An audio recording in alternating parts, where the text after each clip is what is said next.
Bienvenidos a esta tercera sesión, ahorro programado y sus propósitos. Alvarito, buenos días, bienvenido. Bienvenidos todos. Bueno, buenos días, qué gusto saludarlos de nuevo acá en esta sesión. Eh, bueno, si me permiten, quisiera compartir. Estoy escribiendo un libro que tiene que ver con todo lo que hemos estado viendo. Quisiera compartirles una parte de lo que corresponde a todo este tema y qué más que hablar del tema del propósito. Entonces, bueno, vamos a compartir acá. Entonces, vamos a hablar del tema del propósito. Entre otras cosas, voy aquí a compartir el audio. Compartir el audio aquí porque les voy a pasar un videito también ahorita. Entonces, quiero compartirles esto que he estado escribiendo. Y en el tema financiero, yo lo tengo enfocado desde el punto de vista del propósito. Es la forma como el Señor me ha venido mostrando y guiándome en toda esta aventura financiera. Y bueno, el tema es el siguiente. Entonces, lo primero que es, ¿para qué estamos viviendo en este mundo? ¿Cuál es la misión en esta vida? Es el propósito propio que tenemos nosotros. ¿Cuál cree que es el propósito que tienen en su vida, con su vida? Son cuatro preguntas que son importantes que nos hagamos nosotros. ¿Qué dones y capacidades tiene para cumplir su propósito? ¿Cuál es la maquinaria que ha diseñado para trabajar el cumplir el propósito? ¿Qué recursos y cuánto necesita para construir la maquinaria con la que logrará cumplir con sus objetivos? Entonces, la maquinaria para cumplir el propósito es un proyecto, pero cuidado, cualquiera que sea nuestro proyecto, el enfoque es el propósito, no la necesidad de lo material. El propósito nos lleva a la paz y a la esperanza, a la necesidad, al estrés y a la ansiedad. Es indiscutible que para lograr el propósito, cualquiera que éste sea, se necesita dinero. Por ende, ¿qué actividad o proyecto no considera el dinero? Pero asimismo se debe recordar que si el enfoque es el propósito, no lo es el conseguir dinero y riqueza. El dinero es solo un medio, no es lo relevante. Pero para resolver el dilema, porque obviamente hay una relevancia en el dinero, no significa que se trivialice el dinero, es solo que no se le debe dar más importancia del que debe tener. Sin embargo, es necesario ser cuidadoso porque si se pierde el enfoque, es decir, el propósito propio, se corre el gran riesgo de convertir el dinero, las riquezas, como el propósito. Y de ahí surgen los grandes problemas. En 1 Timoteo 6:10 dice, porque raíz de todos los males es el amor al dinero, el cual codiciando algunos se extraviaron de la fe y fueron traspasados de muchos dolores. Ahora, en cuanto al proyecto, esa maquinaria del propósito se convierte en un negocio. ¿Cuál es ese negocio? ¿Un trabajo como empleado? Es un negocio.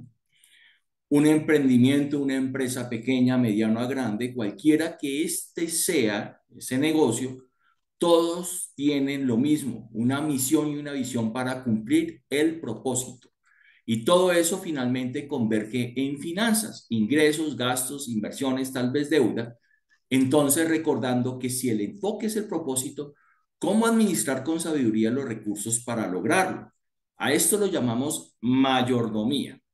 Entonces, ¿qué es la mayordomía? Es la administración sabia de los recursos bajo la conciencia que no son de mi pertenencia. De la perspectiva de que sabemos nosotros es que todas las cosas son creadas por Dios y a Él le pertenece. Lo que tenemos nosotros actualmente es una posesión, no es la pertenencia. La pertenencia es del Señor, es de Dios. En 1 Corintios 4:2, ahora bien, se requiere de los administradores que cada uno sea hallado fiel. Si bien el propósito no es generar una riqueza inerte, al ejercer mayordomía en consecuencia e indefectiblemente, sí generará la riqueza para el cumplimiento del propósito propio. Proverbios 21:5a, la parte, dice, los planes del diligente ciertamente tienden a la abundancia. Entonces, lo que es peligroso, debemos mantener un constante control sobre eso. Y en el tema que nos atañe para este estudio, ese manejo delicado se llama dinero. El dinero es solo un instrumento, es neutro, es una unidad física de valor que nos permite adquirir bienes y servicios de libre intercambio y que representa el valor de las cosas para obtenerlas, pero asimismo intrínsecamente se ha convertido en una unidad de valor personal, de poder y acceso a una infinidad de placeres que se convierten en definitiva en el enemigo número uno del propósito propio y que nos puede llevar, si perdemos el control, a nuestra aniquilación, como lo hemos visto en muchos casos. En la Biblia, Proverbios 21:5, o sea, la segunda parte, ve, y ciertamente va a la pobreza todo aquel que alocadamente se apresura. Ese es básicamente el pensamiento. Aquí hay varias cosas. La arquitectura financiera. Entonces, esa arquitectura financiera, para establecer la arquitectura financiera, es necesario definir primero el concepto de estilo de vida. Una aproximación del concepto podría surgir al responder a la pregunta, ¿cómo quiero vivir y para qué quiero vivir y establecer todo nuestro entorno? De esta manera se puede definir dentro de muchas propuestas como la calidad de servicios y bienes que deseo obtener con base al proyecto de vida que he establecido para cumplir el propósito propio desde la perspectiva financiera. Esto lleva entonces a plantear con base al proyecto de vida cuáles son las metas que se propone alcanzar, qué formación profesional va a seguir y si ya tiene una, cómo la va a desarrollar o la está desarrollando, si desea o no casarse o si es casado, si desea o no tener hijos y si desea tenerlos o ya los tiene, bajo qué principios y valores y bajo qué fundamento establece las creencias para su formación, qué tipo de educación desea que tengan, cuáles bienes son necesarios adquirir, entre otros interrogantes. En cuanto a la arquitectura del proyecto de vida, dentro de los múltiples factores que se deben considerar, resalta uno de gran relevancia y que tiene un gran protagonismo en la estructura. Esta es la economía del propósito. Y aquí finalmente lo voy a describir brevemente. La economía del propósito, pues no quiero hablar más de lo mismo en cuanto a la economía se refiere, muchas teorías, pero aquí nos estamos concentrando al propósito y el enfoque financiero debe ser resuelto respondiendo al propósito de vida, no desde un punto de vista terrenal, sino desde lo espiritual, lo que trasciende. Solo así se tendrá una conciencia consistente de administrar con sabiduría los recursos que por su naturaleza son escasos y que al tener el foco en el propósito, se tendrá siempre la claridad para impedir las desviaciones absurdas que lleven a pérdidas que debiliten la economía del propósito. Con una economía robusta se cuenta con los recursos para diseminar el propósito que ha establecido para ser cumplido en su vida. Es por eso que las decisiones económicas realmente son decisiones espirituales que se materializan en lo terrenal y por ende se refleja en su estilo de vida y en los principios y valores que siembran. Para esto es importante considerar tres elementos claves, con esto termino esta reflexión en esta porción, y es, el primero es fe, en lo que se cree que va a lograrse basado en la convicción del proyecto que alcanzará los objetivos de propósito propio, como el grano de mostaza, que siendo una semilla tan pequeña no visualiza su primer estado y tamaño, sino que su mente está puesta en el gran árbol en el que se sabe se va a convertir. Este lo tenemos en Mateo 17:20. Porque de cierto os digo que si tuvieres fe como un grano de mostaza, diríais a este monte, pásate de aquí a allá. Disciplina, los hábitos que se desarrollan y se hacen costumbre haciéndolas parte de la cotidianidad natural. En el aspecto económico nos referimos a mantener el hábito de ejercer un estricto control del cumplimiento de las metas financieras para fortalecer el desempeño del propósito propio, mientras se trabaja con diligencia en él. La Biblia, en Proverbios 12:11, el que labra su tierra se saciará de pan, pero el que va tras lo vano es falto de entendimiento. Paciencia. La paciencia de esperar que los resultados se vayan dando con el transcurrir del tiempo, respaldadas por decisiones financieras de ingreso, gastos e inversión planeadas y ejecutadas inteligentemente, con mayor énfasis en la seguridad sobre cualquier movimiento de riesgo. La Biblia, en Proverbios 14:29, el que es paciente muestra gran discernimiento, el que es agresivo muestra mucha insensatez.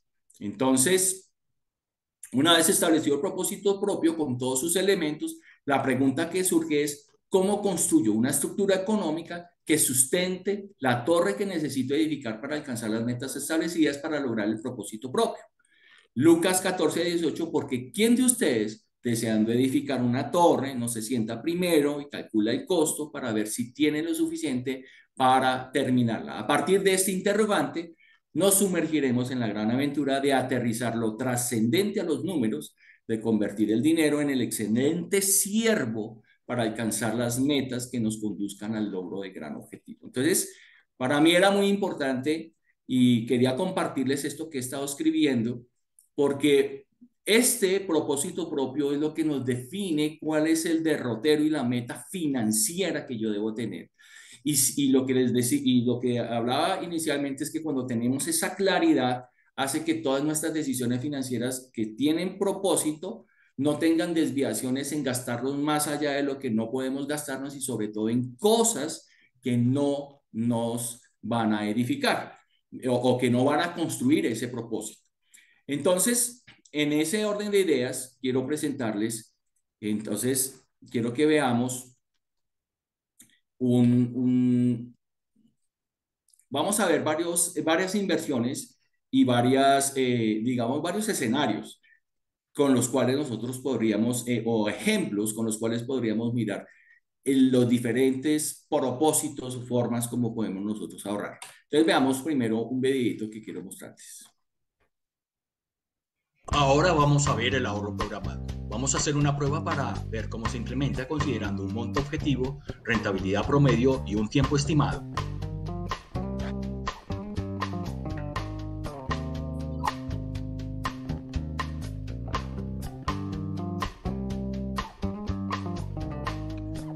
Es como si ahorráramos 5 monedas en un marranito por cada mes y alguien en secreto nos adicionara una moneda más. Y asimismo, en el mes 2, en el mes 3 y en el mes 4. Entonces, si tenemos las 5 monedas por cada mes, multiplicado por 4 meses, tenemos 20 monedas y a eso le adicionamos las 4 monedas de interés, tendremos un total de 24 monedas.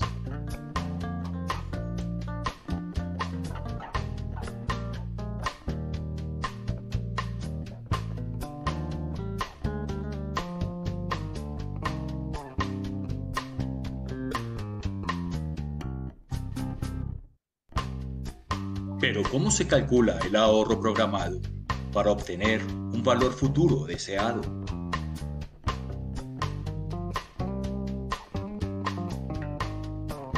Supongamos que deseamos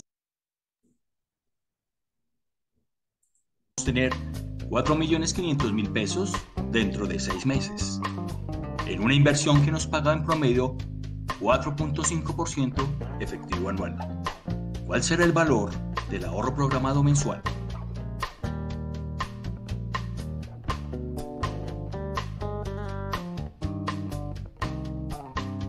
El primer paso es la conversión de la tasa efectiva anual a la tasa mensual.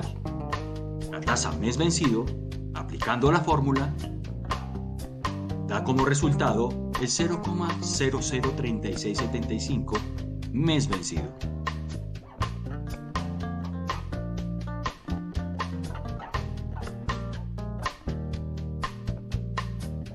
El segundo paso es calcular el ahorro programado mensual. El ahorro programado es el resultado de tomar 4.500.000 y multiplicarlo por el siguiente factor, dando como resultado un ahorro de 743.139 durante 6 meses.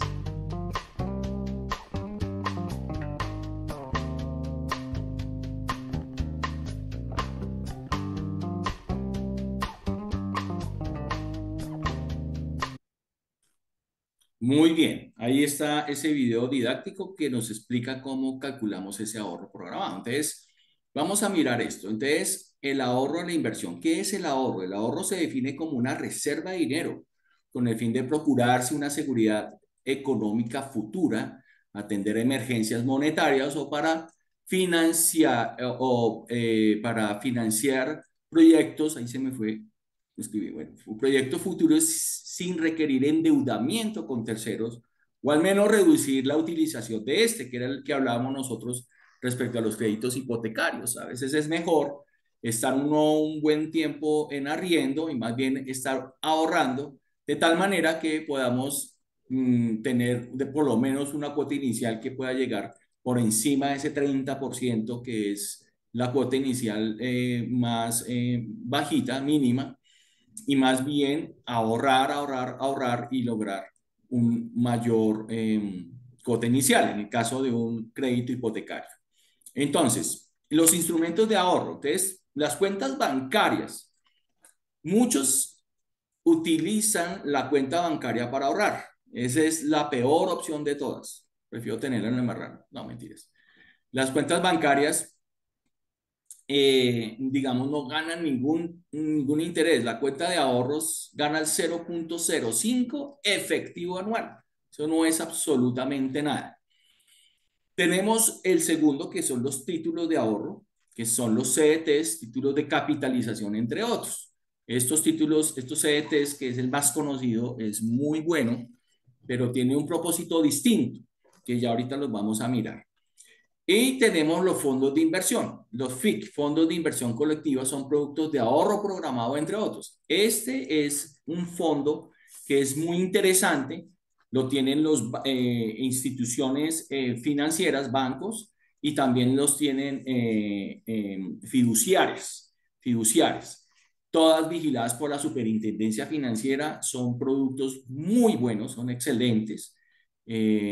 Y nos sirven para los ahorros programados y tienen unas rentabilidades bastante interesantes y con un riesgo muy mínimo.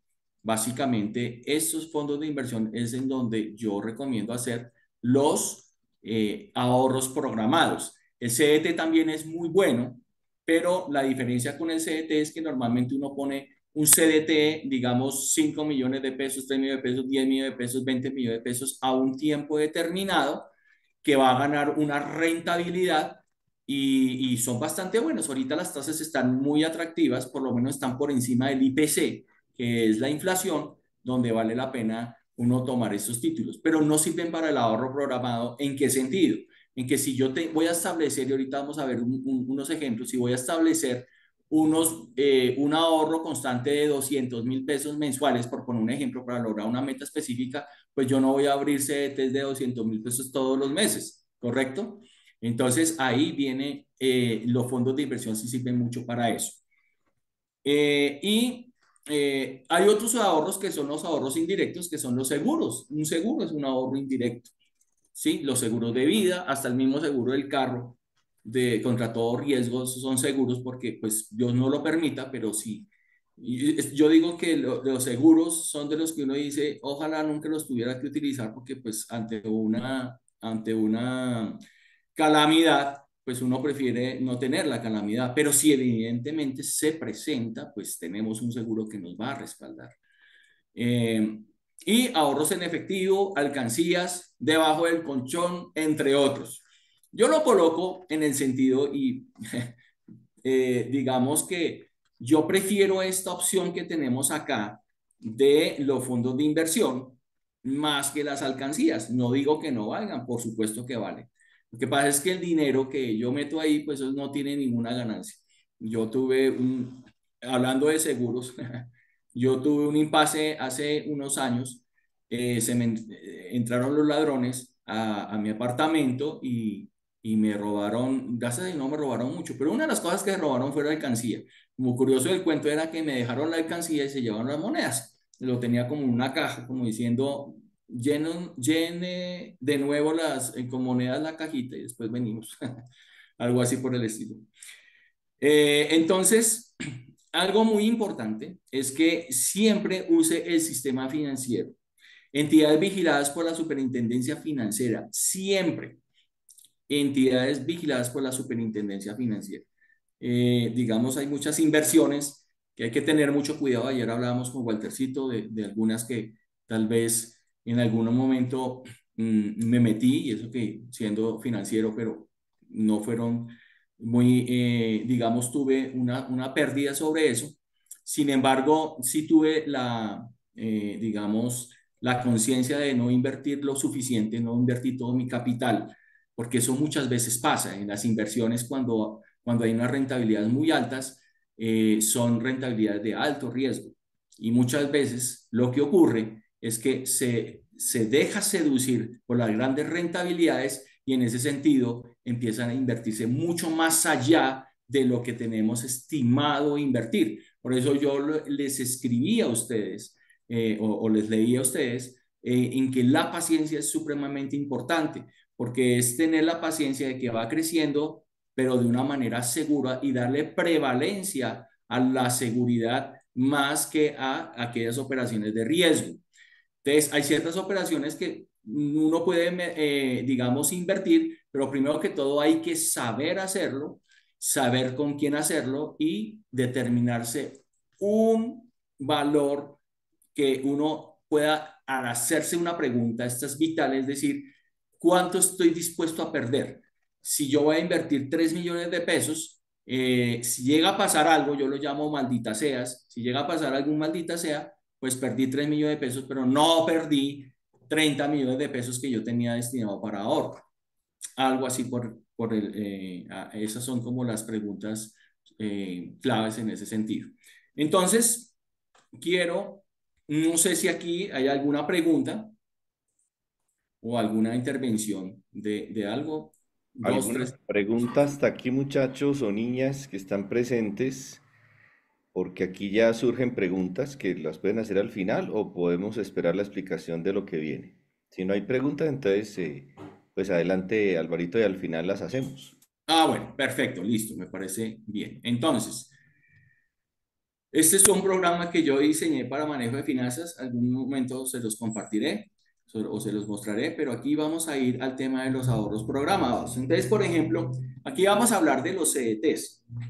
Entonces, ¿qué es un CDT? Un CDT es la sigla de Certificado de Depósito a término fijo, básicamente. Entonces, aquí tenemos un valor específico con un plazo y una tasa de interés. ¿Correcto? Entonces, lo que nos permite a nosotros determinar son fórmulas muy sencillas que en algún momento se las enseñaré y se los compartiré.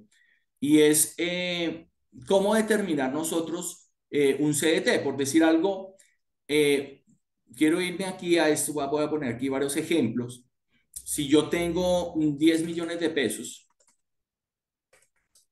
y a mí me están cobrando más o menos las tasas de interés que están ofreciendo los CDTs, incluso hay muchos simuladores que tienen los bancos para calcular. Entonces, está más o menos entre el 9.5%, 10% por ahí, dependiendo de la calificación de la institución financiera. Y tiene entonces un monto de inversión, una tasa de interés y tiene un plazo, un término. Por eso se llama certificado de depósito a término fijo. Y hay un tema que es importante que son los impuestos. Entonces, es el 4% sobre los rendimientos. Existen dos tipos de CDTs. Uno que es al vencimiento y otro que paga cupones. Aquí voy a poner este primer ejemplo que les pongo acá. Paga cupones. Resulta que este de 10 millones al 9.50 efectivo anual, 360, 4% de retención en la fuente y el periodo de pago puede ser de 30 a 90 días. Aquí lo tengo 30 días, es decir, que cada mes me va a consignar en la cuenta el valor de los rendimientos. Entonces aquí tenemos de estos 10 millones de pesos, el cupón es de 75.915, te van a descontar la retención en la fuente de 3.036 pesos y el cupo mensual, el cupón o lo que te consignan es de 72.872. Si este CDT fue a 360 días, significa que durante todo el año te va a pagar 874.544 pesos, 45 pesos redondeándolo, en cupones que has retirado mensualmente, te han consignado. Vamos a hacer el mismo ejemplo de este mismo CDT de 10 millones de pesos a 9.5, 360 días. Fíjense que es exactamente los mismos parámetros. La retención en la fuente es del 4%. Entonces, fíjense acá. En este caso, Alvarito, perdóname, ¿puedes aumentar un poco la letra, ahí, el tamaño claro de la que sí. letra? Aquí, ven, Eso, lo que más puedas, sabiendo que Excelente. no te sale de la pantalla para que podamos ver y los que perfecto. están viendo en celular. Gracias por la observación. Ahí ven todos. Bueno, es que como no los estoy viendo, entonces no sé, pero asumo que ya está mejor, ¿cierto? Fabito, ¿cómo lo ves ahí? Bueno, Sí, se ve mejor, se ve mucho mejor. Gracias, Alvarito. no, con todo el gusto. Y a ti muchas gracias por la retroalimentación. Entonces, fíjense que es exactamente el mismo. Miren los mismos parámetros. Solo que aquí estoy ganando 912.000 pesos. ¿Y aquí cuánto estoy ganando? 874.000 pesos. ¡Wow! ¿Qué pasó ahí? ¿Qué pasó ahí? Esto es la magia que en algún momento se habla de el interés compuesto. Realmente los dos han ganado exactamente lo mismo, ¿sí? En términos relativos. ¿Cuál es la diferencia? La diferencia es que aquí tuve la oportunidad de hacer los retiros de 72.878 pesos, que con eso pude pagar un servicio bueno, para los transportes. Yo sé que el monto tal vez es muy pequeño hoy en día, ya con 50.000 pesos uno compra tres cosas, pero digamos que ese es el ejemplo.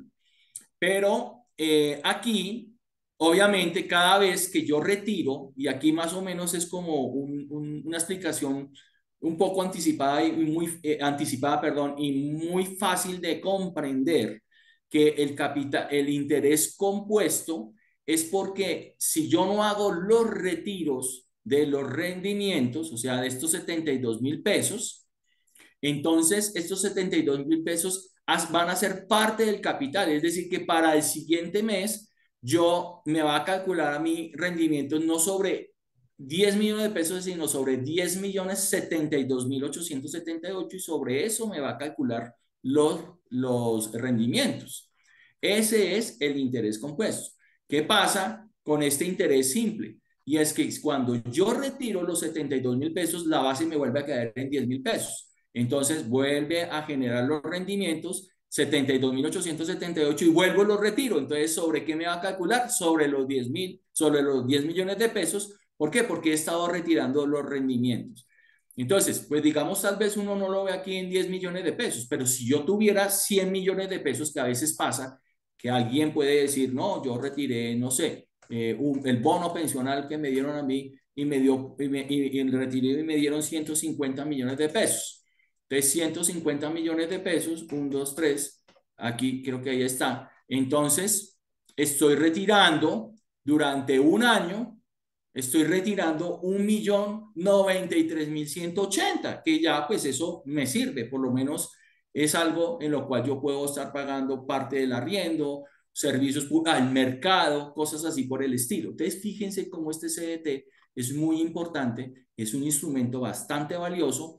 ¿Cuál es la ventaja del CDT? La ventaja del CDT es que esta tasa es fija y esa no se mueve, así se bajen las tasas. Ahora, si se suben las tasas, pues va a quedar sobre lo mismo. Si las tasas llegan a subir al 10%, 11% en los CDTs, pues hasta que no se termine el CDT, no llegue a su término, no va a pagar, o sea, siempre va a pagar el 9.50.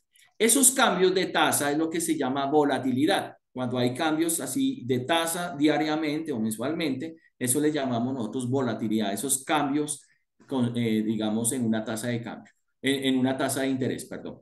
Entonces, fíjense que aquí, en este caso, si a mí me dieron un bono pensional o vendimos un apartamento, un predio, lo que sea, yo podría meter este CDT y este CDT, mire que mensualmente me puede representar a mí 1.093.000 pesos. Ahora, si no necesito la plata, yo meto estos mismos CDT acá, 150 millones de pesos, 1, 2, 3. Entonces, fíjense que ya tengo aquí 13.680.000 pesos al vencimiento de este CDT. Entonces es una muy buena alternativa, hablando la vez pasada que nuestro querido Roberto, que también es financiero, él decía, no, yo prefiero irme más por la renta fija, que estos son renta fija. Y para los que de pronto no son muy expertos en la parte financiera y todo ese tipo de cosas, la renta fija es de las mejores alternativas que podemos tener nosotros. Eso es básicamente. Preguntas hasta aquí en este CDT, así, y ya para entrar a la otra. Otra cosa, perdón, antes de la pregunta, otra cosa que podemos hacer es hacer lo siguiente, es decir, si yo quisiera tener 50 millones de pesos, por poner un ejemplo, en un CDT que me va a rentar a mí el 10%, y yo quisiera tenerlo a, digamos, 180 días, ¿correcto? ¿Cuánto debería ser el valor de la inversión para que al tomar ese CDT y con la rentabilidad descontada la retención en la fuente tuviera yo esos 50 millones de pesos? Esa es otra forma como podemos nosotros hacer estos cálculos. Son cálculos realmente muy sencillos. Entonces, aquí yo puedo decir, y es lo que yo también enseño, entonces, aquí yo puedo decir que este CDT yo debo abrirlo por 47.762.038 pesos exactos para que dentro de los 180 días voy a ganar 2.331.000. La retención en la fuente que me van a descontar es de 93.248 y estos intereses van a ser, esto es lo neto, que al sumarlo a los 47 me van a dar los 50 millones de pesos. Entonces es una forma de uno poder mirar la estrategia, plantear la estrategia de acuerdo a lo que yo deseo obtener y optimizar mis recursos financieros. Ahora sí, preguntas. Alvarito, supongamos que uno tenga un CDT, bueno, de 6 millones al año, y un caso fuertito se va uno, y ¿quién no puede cobrar? Un CDT que te va a hacer que es de viaje Señor, no lo entendí. o sea, los CDTs, excelente pregunta. Los CDTs son títulos valores. Tú puedes vender un CDT. Tú puedes abrir un CDT a nombre, el CDT puede estar abierto con diferentes nombres y se puede dar autorización en que pueden ser o firmas conjuntas o firmas alternativas, se llama. Es decir, conjuntas es que tienen que estar las dos firmas para que pueda ser retirado. O alternativas es que alguna de las dos firmas están autorizadas. Es una excelente pregunta.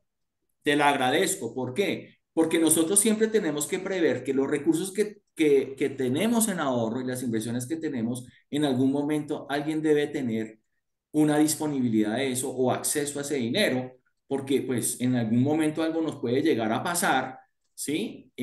O irse uno de viaje para no ser como tan dramáticos, pero la muerte es algo que pues en algún momento puede pasar. Entonces, es bueno tener que alguien, la esposa, los hijos, alguien de confianza, por supuesto, pues también pueda tener acceso a esto por si en el evento en que llegue a pasar algo, pues pueda tener acceso a tener el retiro de estos recursos. Eso es bien Vale, pues. interesante. Ujú. Ok. Edgar, ¿Algo más? Edgar tiene la mano levantada, Alvarito. Sí, es que como no lo estoy viendo acá, entonces, bueno, ya eso, mi querido Guitar, por favor. Buenos días a todos, Alvarito, gracias. Solamente dos preguntitas específicas. Yo hago una inversión en renta fija, ¿cuánto de esa renta fija del banco se queda como por administrar? ¿Cuánto cobra el banco por administrarme ese dinero? Muy buena Sí, pregunta. y el otro es, yo invierto en una renta fija, cuando voy a declarar, voy a hacer mi declaración de renta, el contador me dice, usted tenía tanta plata, entonces sobre esa plata usted tiene que pagar tanta plata porque usted ganó tanto. Entonces, finalmente uno viene ganando lo que dice ahí, o realmente cuánto en un momento determinado podría mirarse, equivale esa inversión de renta fija que estoy haciendo. Excelente pregunta. Muchas gracias. Excelente pregunta. Bien, en cuanto a los CDTs, vamos con los costos de los bancos. El costo, ¿cuánto te cobra el banco en un CDT? No te cobra nada. Él te paga el 9.5% en el caso de este ejemplo, ¿no? La tasa de interés. Es decir, que él no te va a cobrar una comisión. Ahora, si hay unos impuestos. ¿Qué impuesto hay? El 4% de retención en la fuente. En la retención en la fuente, se los explico, para los que de pronto no son contadores o financieros, la retención en la fuente es un anticipo a la declaración de renta. La retención en la fuente es lo único que puedes descontar el 100% en el momento en que tú tengas una retención en la fuente. Perdón, cuando hagas la declaración de renta, puedes descontar la retención en la fuente, todas las retenciones en la fuente que te apliquen, en salarios, en lo que sea, pero en este caso que nos atañe en este tema, la retención en la fuente se hace sobre los rendimientos financieros, es decir, en este caso va a ser sobre, en este caso estos 150.000, de 150.000 de pesos, la retención en la fuente te lo hace, es solo sobre los rendimientos, no sobre el capital. Capital pues tiene otro tratamiento tributario que pues no es el objeto de lo que estamos hablando hoy, pero esta retención en frente es acá. Y lo otro es el 4 por mil. Normalmente los bancos cuando lo hacen en la misma cuenta bancaria, hay algunos bancos que ofrecen en que ellos asumen el 4 por mil. No es que sea exento de 4 por mil, sino que el banco asume como un servicio el 4 por mil. Entonces te da el 100% de los rendimientos y del capital sin descontar el 4 por mil. Pero ese es, digamos, como el costo inherente al tema. Ahora, gracias por la pregunta. ¿Por qué? Porque cuando este cupón, por ejemplo, en el caso de un CDT, este es de 150 millones de pesos, que me va a dar a mí unos rendimientos mensuales de 360, perdón, este es a un año, me da unos rendimientos de 1.138.000 antes de retención en la fuente. Ojo, hay que tener mucho cuidado en qué sentido. En que cuando este rendimiento supera o toca el salario mínimo o supera el salario mínimo, tengo que pagar seguridad social sobre este rendimiento.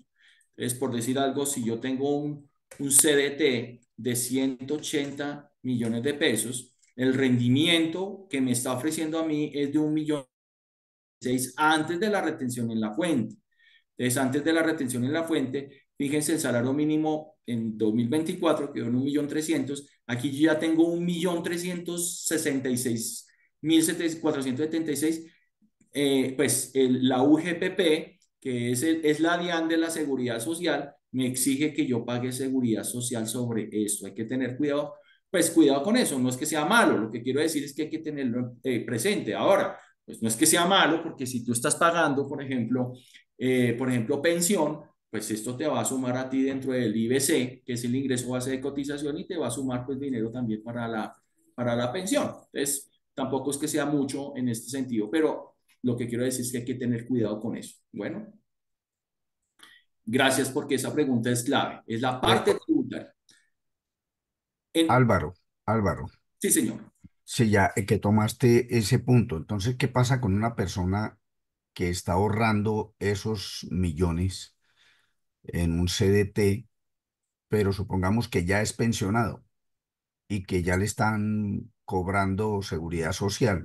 ¿Le cobran otra vez seguridad social sobre eso, sobre esas ganancias? Y no, en el caso de pensionado no está obligado a seguir aportando a pensión. Y en el tema, y como ya tiene salud, también ahí sería una excepción. Ujú. Exactamente, sí. Buena pregunta también. Porque pues, Alvarito, sí, señor. sí, pues sí es pensionado, pero no está trabajando, ¿no? Porque si es pensionado y solamente vive de su pensión, pero si está trabajando sí tiene que pagar. Pero si la persona ya está pensionada, no está obligado a seguir pagando, aportando a pensión, No, a pensión no, pero sí a seguridad social, a salud, a salud, a salud. a salud. Pues yo lo digo porque es mi caso, yo soy pensionado Ujú. pero tengo que pagar adicionalmente a mi salud que pago por la parte laboral, Ujú. empresarial, pago adicionalmente, tengo que pagar salud como pensionado, o sea que yo pago dos, dos partes, Eh, pago dos veces la parte de la salud por ser pensionado, Exactamente. pero por ser también trabajador. Pero exactamente, al ser trabajador, sí, señor. Porque te conviertes en cotizante también en salud. Como la salud está... Sí, sí, sí, sí. Es así, es correcto. Muy bien, perfecto. Entonces, vamos a pasarnos a otro tipo de ahorro programado. Entonces, este es el tema del CDT. Al final resolvemos otras preguntas adicionales. Entonces, aquí tenemos, este es el ahorro programado. Este ahorro programado lo podemos manejar nosotros de corto o mediano plazo. En el video, cuando ustedes lo vean, ahí aparece la fórmula. Es una fórmula muy sencilla que calcula este cuadro, que podrías tú calcular este cuadro. Entonces, por ponerte un ejemplo, si yo quisiera, si yo quisiera ahorrar, por decir algo, si yo, vamos a poner aquí varios ejemplos. Resulta que yo hago mi presupuesto y al final yo voy a determinar que puedo ahorrar, por poner un ejemplo, 550.000 pesos. ¿Por cuánto tiempo quiero ahorrar ese dinero? Entonces, ese dinero yo lo quiero ahorrar, di tú, unos 2 años, 24 meses. Entonces, si yo quisiera ahorrar esos 550.000 pesos, ¿correcto?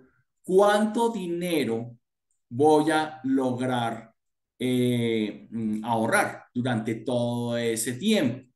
Entonces, yo podría llegar a ahorrar. Aquí, bueno, aquí es importante tener en cuenta la retención en la fuente. ¿Por qué? Porque en la medida en que yo voy ahorrando, al final, cuando voy a hacer los retiros, me van a cobrar la retención en la fuente.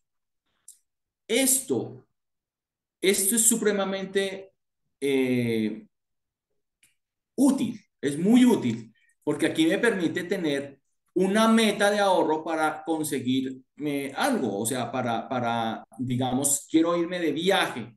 Entonces, en vez de yo sacar un crédito, lo que hago es más bien empecemos a hacer un ahorro programado de tal manera que vamos a lograr tener el dinero para el viaje sin tenernos que endeudar. O vamos a comprar un carro, que es lo típico. O vamos a, no sé, el objetivo que tengas. Entonces, de acuerdo a la capacidad de pago, yo puedo generarme un ahorro programado. Ahora, ¿en dónde? ¿En dónde? Aquí es donde es muy útil los fondos de inversión colectiva. Eso lo tienen los bancos, la mayoría de los bancos, un Bancolombia, un Davivienda, los grandes bancos tienen ese tipo de fondos de inversión colectiva o también las fiduciarias. Ojo, todas las entidades que estén vigiladas por la superintendencia financiera. Alguien me preguntaba que si en las cooperativas, por ejemplo, cooperativas o fondos de empleados de empresas, obviamente si son serias y hay cooperativas, las cooperativas están vigiladas por la Supersolidaria, por ejemplo, y también es válido, aunque tienen un mecanismo distinto. Pero preferiblemente este tipo de ahorros que son de largo plazo o de mediano plazo, cuando hablamos de largo plazo es más de 5 años y mediano plazo estamos hablando de 3 o menores a 5 años, eso es mejor hacerlo en fondos de inversión colectiva, que son entidades vigiladas por la superintendencia financiera con músculo financiero y que pues obviamente pues se proyecta a largo plazo, básicamente. De hecho, por ejemplo, los fondos de pensiones en el RAIS, que es el régimen de ahorro individual con solidaridad, esos fondos son FIC de pensiones, son fondos de inversiones colectivas, pero obviamente especializados en el tema de pensiones. ¿Cuál es la ventaja que tienen los FIC? Los FIC tienen la ventaja es que no tienen 4 por 1000 para trasladar, de transferencia del FIC a la cuenta, a la cuenta bancaria o de la cuenta bancaria al FIC. Son exentas de 4 por mil. Entonces, pues es una alternativa muy útil y muy interesante y son las que yo recomiendo. Ahora, aquí hay que tener en cuenta algo y es que dentro del ahorro, si yo lo tengo proyectado a 24 meses, es importante tener en cuenta la inflación. Si yo tengo una inflación, digamos que la inflación ahorita está en el 7,2, que la tenemos que estar bajando, la meta es llevarla a 6,65, está en el 7,2 por poner un ejemplo, hay que tener en cuenta que de esos 14.419.186, si yo los proyecto a 24 meses, debemos tener en cuenta que dentro de ese tiempo, o sea, los 24 meses, ese dinero va a costar 13.247.252, ¿correcto? Una pregunta, Entonces, Alvarito, perdóname.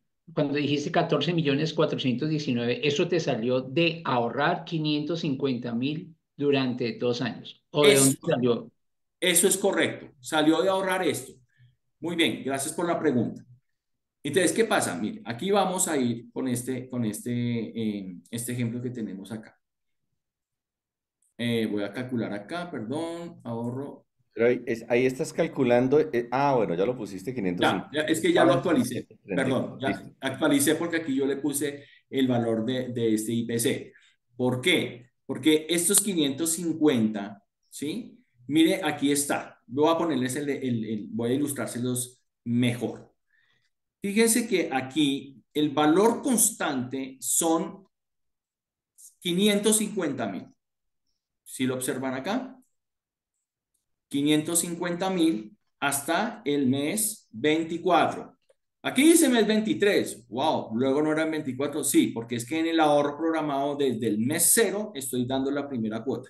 Entonces aquí yo estoy contando desde el mes 0 hasta el mes 23. O sea, estoy incluyendo el mes en el cual yo empecé a hacer el ahorro programado. ¿Qué significa acá? Significa que los rendimientos que tuvo este CDT, perdón, este ahorro programado, discúlpeme, dije CDT, este ahorro programado me dio que tuve un valor final, o sea, estos fueron los rendimientos, 1.216.000, ¿correcto? Pero en retenciones en la fuente que se van acumulando, ¿correcto? Esta retención en la fuente se va acumulando. ¿Qué va a pasar al final? Al final tengo, si ven este cuadro en la parte superior, 1.216.411 menos la retención en la fuente, el interés total fue de 1.167.754, que al sumarle las consignaciones, el valor futuro fue de 14.367.000. Aquí vamos a ver en esta Barito, hay sección. que aclarar, perdóname, hay que aclarar que este tipo de ahorro programado también genera un rendimiento. No se le va a entregar a la persona solo lo que ahorra en 2 años, 550.000, sino que tienen un rendimiento aunque sea pequeñito. Sí estoy bien, ¿cierto, Alvarito? Sí, señor, exactamente. Muy bien, gracias por la aclaración. El rendimiento lo tenemos acá. Fíjese, aquí yo tengo 550.000. Este es el saldo inicial. 550.000. El rendimiento sobre, ¿qué rendimiento es? En este caso, como la tasa fue de 9,50 efectivo anual, el rendimiento es el 0,7592 mes vencido. Si tú coges con una calculadora y multiplicas los 550 y le sumas y lo multiplicas, 550 lo multiplicas por esta tasa de interés, te va a dar este rendimiento. Ahora, a este rendimiento te van a calcular una retención en la fuente.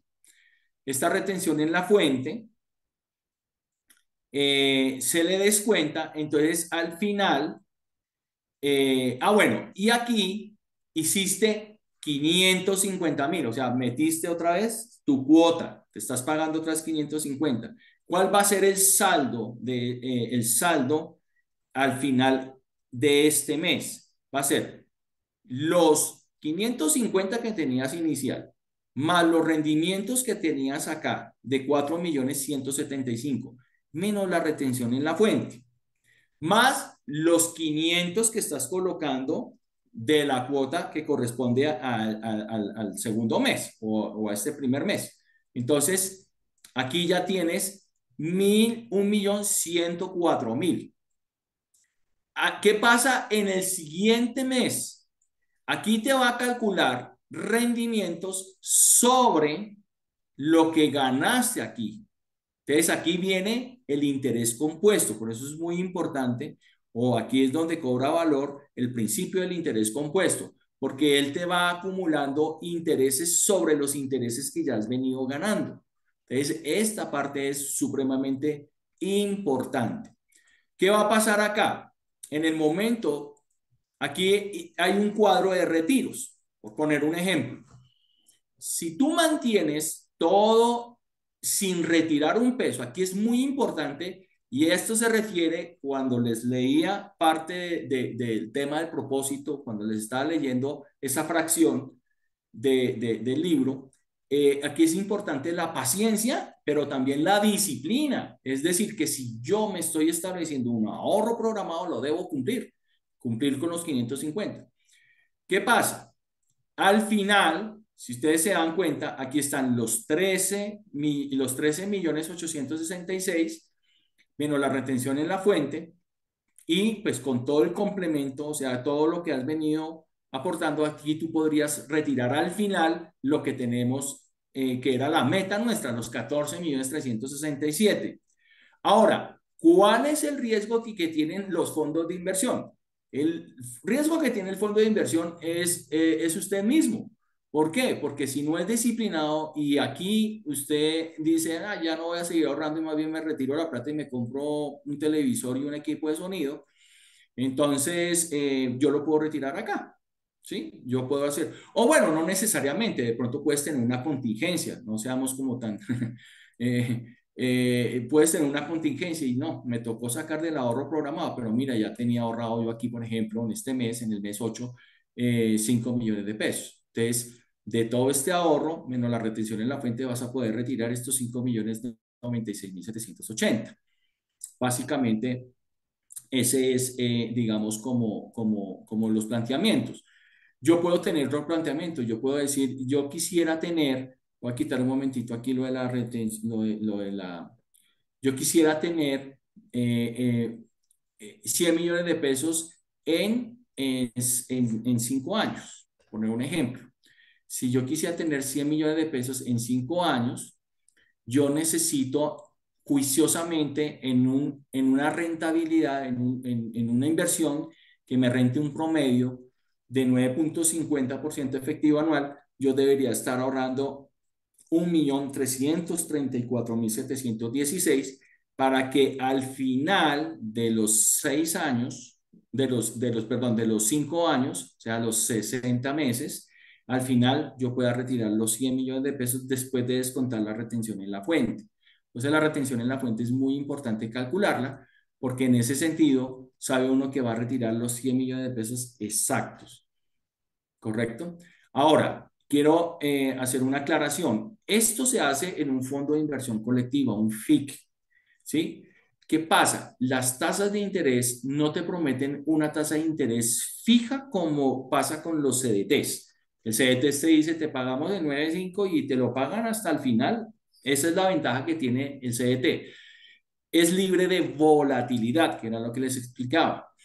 Ahora, ¿qué pasa con los fondos de inversión? Los fondos de inversión no te prometen, esa tasa de interés cambia diariamente. Entonces, hoy puede estar rentando el 9.5, mañana puede estar rentando el 8.7, pasado mañana puede estar rentando el 10.5. Y diariamente te va calculando los intereses, ¿sí? O los rendimientos, perdón, voy a hablar de rendimientos, de rendimiento financieros te los va calculando de acuerdo a la tasa de rentabilidad que tuvo ese día específicamente. Y aquí respondo la pregunta que me hacían y era, ahí el fondo de inversión siempre cobra una comisión sobre la tasa de rendimiento y esa comisión ya está descontada, o sea, cuando tú calculas la tasa de rentabilidad, ya está descontada esa comisión. Esa es una ventaja también interesante porque él ya intrínsecamente ya calcula la comisión y la rentabilidad que tú tienes ahí es 100% tuya. Entonces, este es un ahorro programado.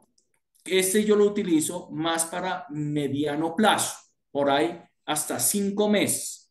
Voy a entrar a explicarles a mostrarles otro ahorro programado, pero este sí es de largo plazo y y aquí debo considerar el valor del dinero a través del tiempo específicamente porque está influenciado por el IPC, que es la inflación. Antes de entrar acá, ¿alguna pregunta respecto a esto?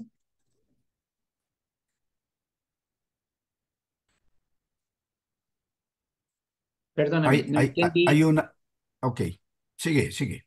No entendí, lo que nos vas a explicar ahorita es un ahorro programado constante a corto plazo, porque nos mostraste un ahorro programado de 550.000 pesos por 2 años. Luego nos Sí, mostraste un ahorro programado de 550.000 por 5 años, por 60 sí. meses, ¿sí? Que nos vas a mostrar ahorita es un ahorro programado a De más menos largo plazo. de Largo plazo. más de 5 años, por Más decirlo de así. 5 años. Ok. Este ahorro programado que les voy a mostrar es súper útil y es súper clave porque así funciona, por ejemplo, las pensiones, lo que les voy a mostrar ahora. Y también para otros propósitos, hablando de propósitos. Mira, En este, Álvaro, sí, ah, señor. sí, sí, Álvaro, es que yo retomo la pregunta de Caleb, de Ujú. si me fuera de viaje, dijo él, es decir, si vuelve a la casa del padre, se refería a Calebcito. Sí. Entonces, en este caso del FIC, se hizo el ahorro programado. Todos sabemos lo que ocurrió ayer en Brasil. Entonces, Ujú. la firma conjunta que había, los dos partieron a la casa del padre. ¿Ahí qué pasa? Bueno, ahí hay un tema de sucesiones que habría que mirar quiénes son los herederos que pudieran reclamar ese Ah, dinero. ok, ok, ya entraría en una cuestión de sucesión y toda la Un cosa. proceso de sucesión. Pero, pero sí es bien interesante eso y les agradezco que tengan ese punto. ¿Por qué? Yo les voy a poner el ejemplo de mi mamá. El ejemplo de mi mamá. Yo le manejaba el dinero a mi mamá y resulta que mi mamá entró en un tema de Alzheimer. Ella ya partió a la presencia del Señor en el 19, en diciembre de 2019. Pero mira lo importante y lo útil que era esto. Yo le manejé la plata y resulta que yo lo tenía en un fondo de inversión como estos, igualito. Yo puse como segunda firma a mi hermano mayor. Él tenía firma del FIC. Resulta que yo tuve un accidente y estuve hospitalizado. ¿Cómo sacaba la plata de ahí si era yo el que estaba administrando el dinero de mi mamá? Y yo estaba hospitalizado, no podía salir. Entonces ahí fue la gran ventaja, era que mi hermano tenía la firma conjunta y mi hermano pues siguió haciendo los retiros sin que se lesionara la economía o tuviéramos algún impasse en ese sentido. Entonces, por eso siempre es importante en este tipo de ahorros es que hayan personas de confianza, del círculo, en fin, que tengan firmas conjuntas y que obviamente se establezcan unas políticas en todo este tema del ahorro y todo eso. Parte de lo que yo estoy escribiendo en este libro, defino justamente eso, porque estos son dineros, y lo habíamos hablado cuando lo explicamos la vez pasada, es que estos dineros son dineros líquidos, o sea, tú puedes retirarlos en cualquier momento, todo, si quieres.